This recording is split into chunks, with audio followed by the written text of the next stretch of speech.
Kozhikode DCC ഓഫീസിന്റെ ഉദ്ഘാടന വേളയിലെ ദൃശ്യങ്ങൾ ലോകമെമ്പാടുമുള്ള മലയാളികളെ ഹരം കൊള്ളിക്കുന്നതായിരുന്നു. പക്ഷെ ഒരു പാർട്ടിയെ സംബന്ധിച്ചിടത്തോളം തീരാത്ത നാണക്കേടായി മാറി.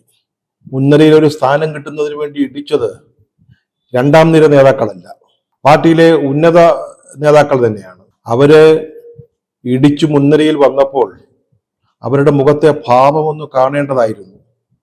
രണ്ടാം ലോകമഹായുദ്ധം ജയിച്ച സൈന്യാധിപന്റെ ഒരു വിജയഭാവം, അല്ലെങ്കിൽ ലോക വേൾഡ് കപ്പ് ഉയർത്തിയ മെസ്സിയുടെ ഒരു വിജയസ്മിതം. എന്തായാലും ഈ ദൃശ്യങ്ങൾ, അതിനെ ചൊല്ലി ഉണ്ടായ വിമർശനങ്ങൾ, അത് പാർട്ടിയിലൊരു ചർച്ചാ വിഷയമായി എന്നുള്ളത് നല്ല കാര്യമാണ്. കഴിഞ്ഞ ദിവസം ചേർന്ന KPCC യോഗം ഇനി പൊതുപരിപാടികളില്, പൊതുയോഗങ്ങളില് ദീക്ഷിക്കേണ്ട ചില കാര്യങ്ങൾ, ചില പെരുമാറ്റച്ചട്ടങ്ങൾ ഉണ്ടാക്കിയെന്ന് കേൾക്കുന്നുണ്ട്.